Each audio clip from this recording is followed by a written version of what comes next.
Okay, welcome back. Now we are going to move on to our second video. We're going to look at chapter 12, section 1, which was a reading that I assigned for you all to do. The main takeaway that we are going to look at is what effects that fighting in World War II have on Americans who are still living in the United States. Not the soldiers fighting abroad, but the citizens of the United States who are contributing to the war effort. So again, I have made a outline of this that we can kind of follow, and that way you can sort of see this as well. You also have notes on this, so if you want to underline or star or bold or whatever to your notes, that wouldn't be a bad idea. There are numerous ideas and concepts in this particular reading that you will see on the test, which is why it's one of the reasons why I assigned this for you to read and take notes. Okay, so the big picture idea of 12.1 is that American participation in World War II is going to lead to tremendous economic growth. Funding and creating war materials and fighting in a global campaign is going to require all hands on deck. And so the issues of the Great Depression, which had been unemployment, are going to be completely wiped out by the full employment that World War II causes. So tremendous economic growth, and then that is going to create some social changes as well, as people are going to take advantage of these opportunities, particularly women and various minority groups who had often been left at the margins of economic life in the United States. But as usual, these economic opportunities for marginalized people are also going to create backlashes, as we will see some racism and violence emerge in American society during the war. So let's dig into it here. So the first topic we want to talk about is building the American war machine, building up the American military at the outbreak of the war.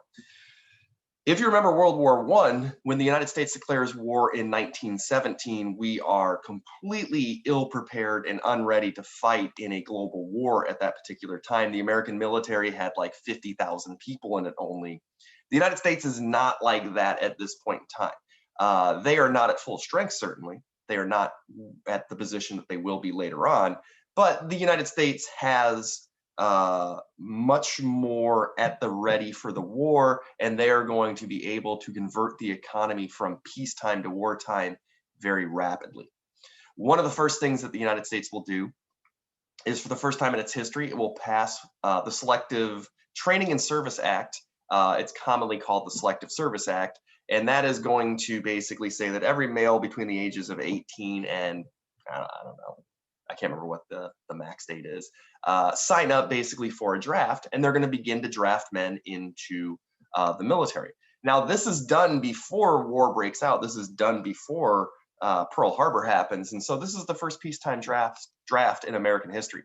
So right away, you can see a more clear-eyed view of the war that is to come from the United States. They are preparing for it. George C. Marshall is a teak. He is going to be a person you just need to know. His job basically is he's the chief of staff of the United States military, which means, or the Army, which means that he is going to be the man that is in charge of organizing the Army into a fighting unit, taking all these new drafted men, and then after Pearl Harbor, there's a flood of volunteers as well, and turning them into a useful and effective, efficient fighting force. And he will be very successful at that. Now, the issue of racism still is going to plague the American military. The United States military in World War II is not integrated, it is segregated. There are separate departments or units for Black soldiers and white soldiers, and that won't change during this war. African American leaders are going to side with the American war effort. They are going to see an opportunity. If Black participation in the war happens, the argument goes, is that they can gain greater rights at home as well.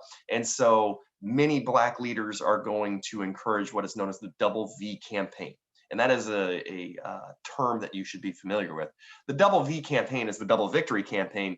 Basically, that Black Americans would contribute to a victory against Hitler's racism abroad by joining the military, by working in defense industries and things like that, and that they would also work to end racism at home, the segregation that you see, the Jim Crow South, the lack of equality that Black Americans suffer from. And so let's take a look here. And we can see that propaganda like this is going to be produced. United We Win, urging African Americans to chip in their fair share to the war effort in the hopes that it will then gain them greater rights and treatment, equal treatment after the war is over.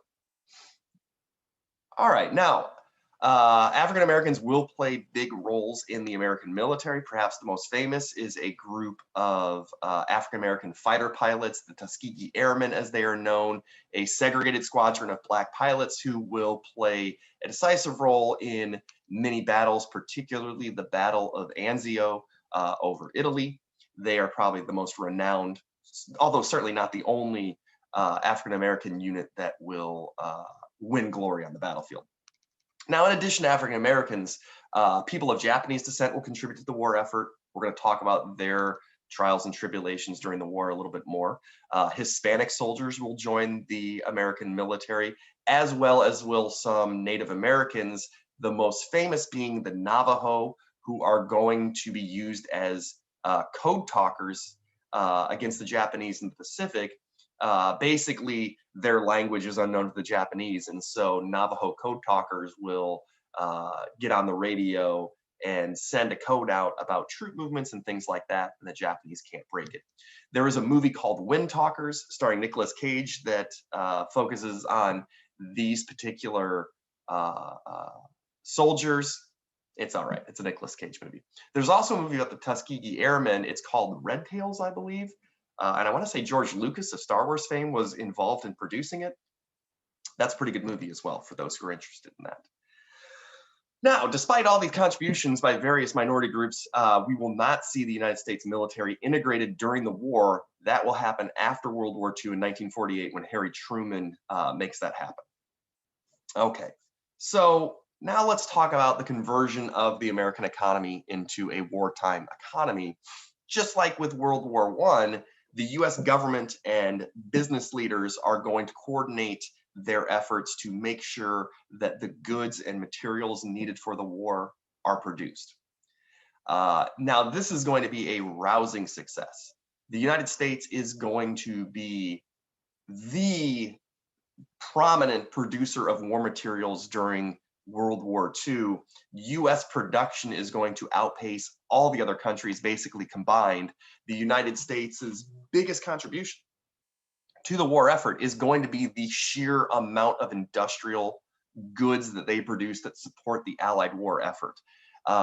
Compared to other places, the number of soldiers who fight in World War II for the United States is going to be much lower. The Soviet Union, for example, is going to throw tons of manpower, and they will do a lot of the fighting against the German army, especially up until 1944. We'll get into this a little bit more probably tomorrow. But it is the United States' ability to produce planes and ships and tanks and guns and be the arsenal for democracy that you always hear that is going to turn the tide of the war in the favor of the Allies. And so the US is truly an arsenal for democracy during this war. A great example that your textbook talked about was the Ford plant and the mass production of B-24 on the assembly line. There was another example about shipbuilding and how they take the time from making a ship from like 250 days to 41 days or something like that. The United States is just going to be very innovative and very important in that.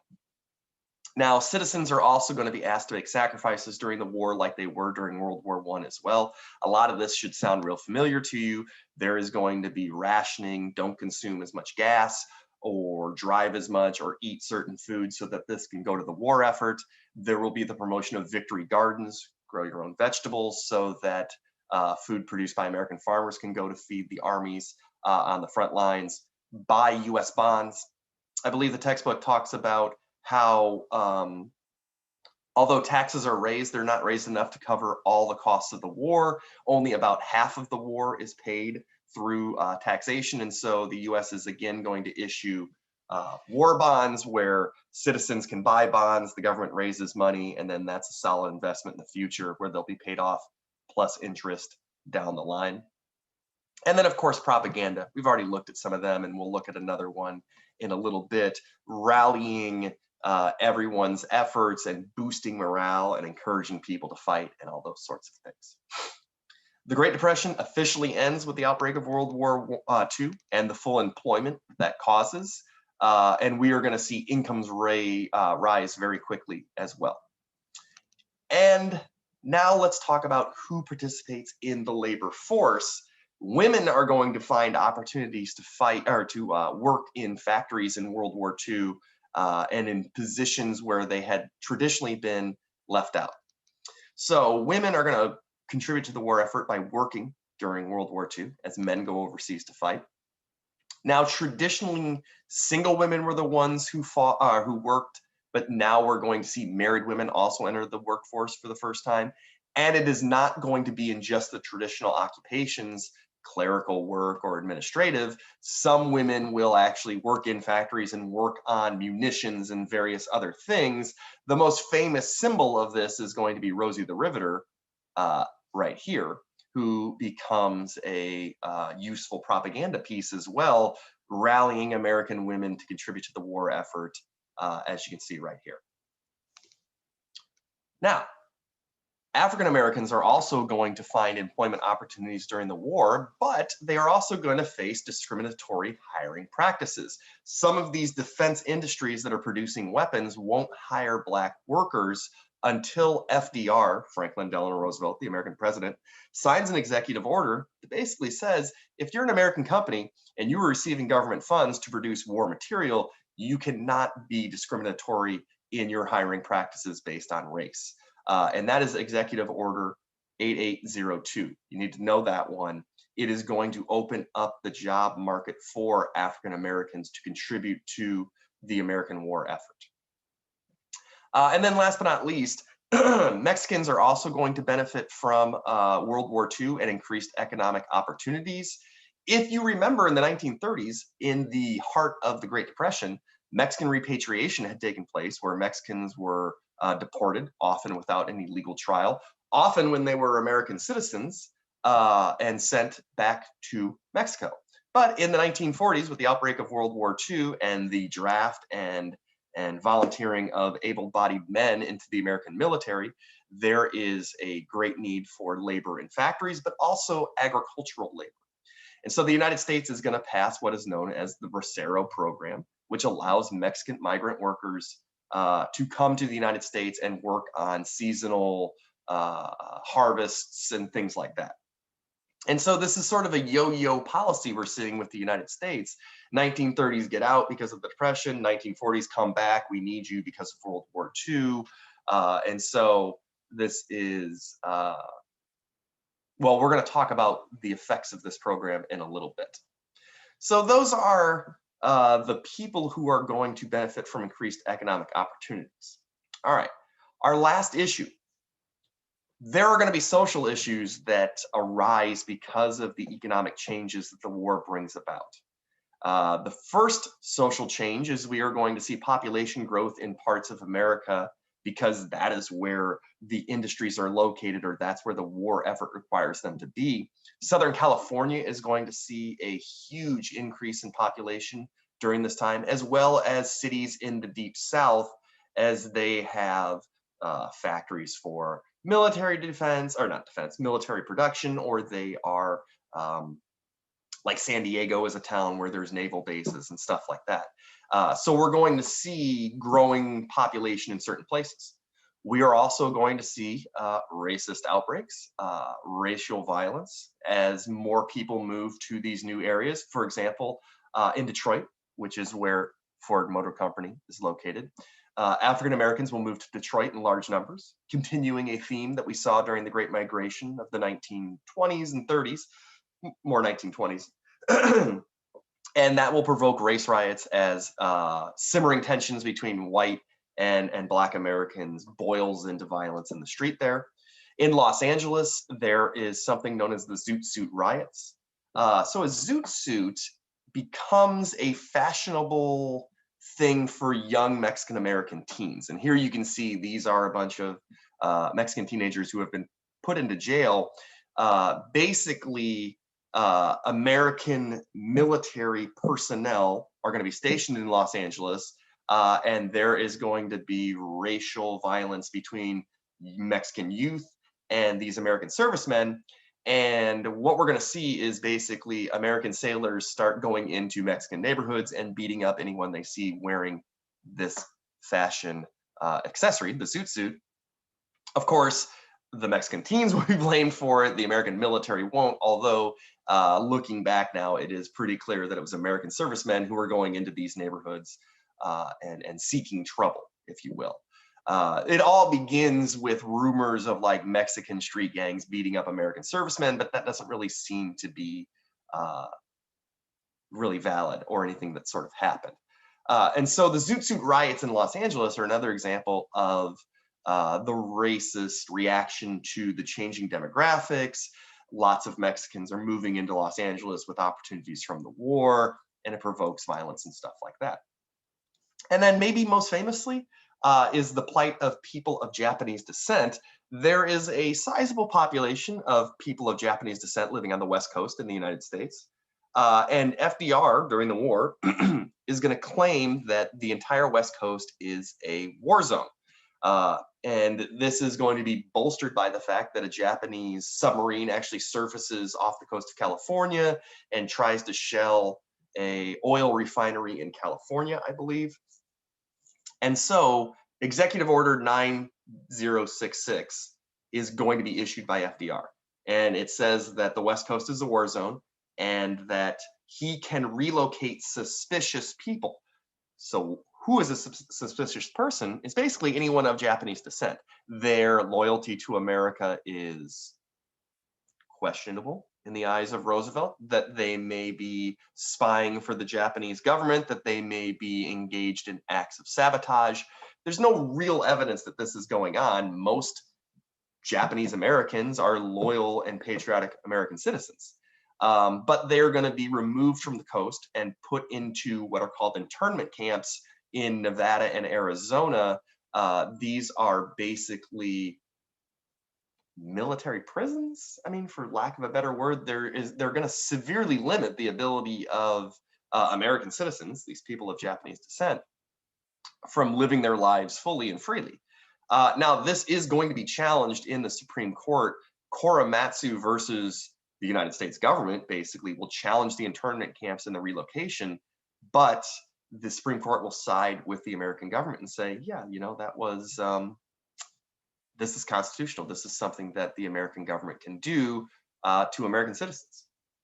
Now, in later years, there will be official apologies by the American government to people of Japanese descent who were affected by these internment camps, but in the moment, they are legally sanctioned U.S. policy. So that is the end of that. As you can see, lots of stuff going on within the United States during the war. We are going to see great war production. We are going to see new opportunities for marginalized people. And then we will see reactions and social turmoil because of those changes. And those are the big three takeaways from 12.1. Tomorrow, I'm filming this on Monday. Tomorrow, I'm going to talk about 12.3, which I believe is about the European theater of the war. So for those of you who like the actual battles of World War II, that's what the next couple of days will deal with. Let me know if you have any questions about either 11.2 or 12.1, which I posted today. We only have, counting today, 4 more days of me in quarantine. I'll be back next Tuesday to go over these things as well, but hopefully you find these videos helpful. All right, well, that's it for today. I'll see you guys tomorrow. Continue to check the Schoology folder each day and do those assignments. They count as a weekly participation grade, as well as a way for me to take attendance while I'm on quarantine. I'll see you guys in a little bit.